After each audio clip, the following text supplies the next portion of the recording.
Football TV থেকে হোলির একটা শুভকামনা সবাইকে। বিস্তারিত জানতে রাস্তার ছাদে একটা বাড়িতে ছাদে দেখা হয়ে গেল তিন বন্ধুর সাথে। দেখি ওরা হোলি নিয়ে কি বলে, দেখা যাক।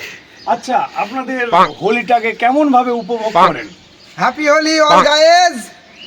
সবাই কি বলবো, সবাই ভালোভাবে রং খেলো, আনন্দ করো, বছরের দিনটা ঝুট ঝামেলা করো না, ঠিক আছে?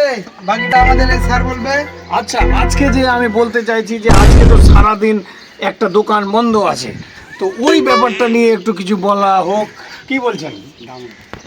ওই দোকানটা বন্ধ আছে ঠিক আছে, কিন্তু আমরা পয়সা দিয়ে কিনে নিয়ে জিনিসটা আগে থেকেই, আর বাকিটা লাগলে তো ব্ল্যাকে বিক্রি পেয়ে যায় আমরা, সেই নিয়ে কোনো অসুবিধা নাই। বালাকে মানে খেতে হবে এরকম একটা ব্যাপার আছে নাকি? হ্যাঁ, আজকের দিন খেতে হবে যেমন করে হোক। কিন্তু আজকে মাংসের দোকানে দেখলাম লাইন একটু কম আছে, কালকে কি ভরভরিয়ে দিবে মানুষ? হ্যাঁ, ফরফরিয়ে দিবে মানুষ, দেখি কি বলে। আজকে শনিবার থাকাকালীন ওই জন্য আজকে অনেকে নিরামিষ খায় বলে আজকে মাংসের দোকানে ভিড় খুবই কম। কালকে তো মানুষ ভরভরিয়ে দিবে, মানে মাংসের দোকানে থামা মুশকিল, কালকে এতটাই ভিড় হবে। কালকে তার মানে বোঝা যাচ্ছে যে কালকে মুরগির দোকানে একটা মুরগি কোথাও পাবেন না, রাস্তাঘাটে চড়তেও দেখতে পাবেন না।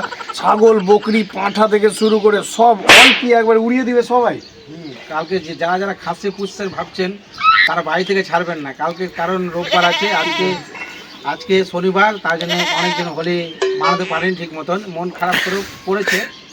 কালকে সব দোকানও খোলা থাকবে, এমনকি লিকারের দোকান থাকবে খোলা সারাদিন। আজকে যেহেতু বন্ধ, আর কালকে যারা যারা খাসির মাংস খাবে তার খুব মজা দিয়ে হোলিও খেলবে, কিন্তু হোলিটা খেলবেন খুব সাবধানে, কারণ হোলিটা খেলা আনন্দ উপভোগ করার জন্য, কারোর সাথে ঝোট ঝামেলা করার জন্য নয়।